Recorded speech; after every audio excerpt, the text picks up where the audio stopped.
Aunty మీ పేరు? నా పేరు సి నిర్మల. గట్టిగా చెప్పండి. సి నిర్మల, చింతకుంట నిర్మల. మీది ఏ division aunty? 47వ division, Kazipet.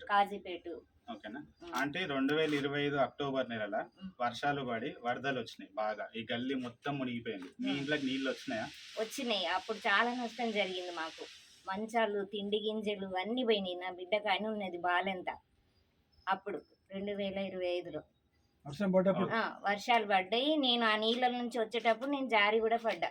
Okay అంటే ఇప్పుడు దాని కారణంగా ప్రభుత్వం ఏం చేసిందంటే, ఎవరైతే ఇంటికి నీళ్ళు వచ్చి అవస్థలు పడి సామాన్లు ఖరాబ్ అయినాయో ఆ బాధితులకి గవర్నమెంట్ ఫ్లడ్ స్కీమ్ అని చెప్పి 15,000 రూపాయలు వాళ్ళకి చెందాలి, వాళ్ళకి ఇవ్వండి అని చెప్పేసి అని ఒక స్కీమ్ పెట్టింది. ఎవరన్నా అధికారులు కానీ రాజకీయ నాయకులు కానీ మీ ఇంటికి వచ్చి మీ పేరు రాసుకొని పోయినలా?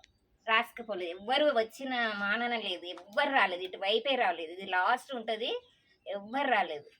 మీకు 15,000 రూపాయలు గవర్నమెంట్ నుంచి రావాల్సినవి చెందినాయా చెందలేదా? చెందలేదు, అస్సలు చెందలేదు. నిజం చెప్పండి. ఇక్కడ వచ్చి తొంగి చూసిన వాళ్ళే లేదు ఎవరు.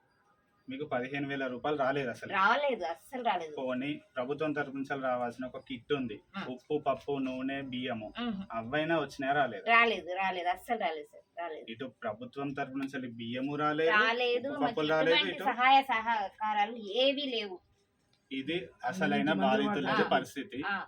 తను వర్షాకాలంలో ఎంత ఇబ్బంది పడింది. నీళ్ళలో ఈదుకుంటూ వచ్చి నేను జారి పడ్డాను. నేను మంచిగా నడుచుకొని ఉండేదాన్ని, నేను జారి పడి నేను ఇప్పుడు నడవలేకపోతున్నాను. నా పరిస్థితి చాలా అధోగతి పాలై ఉన్నది. నేను చూపించుకోలేను. నాకు భర్త లేడు, నా భర్త నన్ను వదిలేసిండు. నాకు చాలా అసలు నేను బ్రతకడమే వేస్ట్ అట్లుంది. ఇది పరిస్థితి. వీళ్ళకి చెందాలి. యాక్చువల్ అయితే వీళ్ళు బాధితులు, వీళ్ళు ఇళ్ళకి నీళ్ళు వచ్చి వీళ్ళు కష్టపడ్డారు, వీళ్ళు నష్టపోయిన్లు, వీళ్ళకి చెందాల్సిన 15,000 మరి ఎవరికి చెందుతున్నాయి? ఏం సర్వే చేసిండ్లు, ఎవరి పేర్లు రాసుకొని వీళ్ళు ఎవరికి ఇస్తున్నారు డబ్బులు? వీళ్ళు బాధితులకు రావాల్సిన పైసలు ఎవరికి చెందుతున్నాయి? ఇది 47 డివిజన్లో జరుగుతున్న అన్యాయం.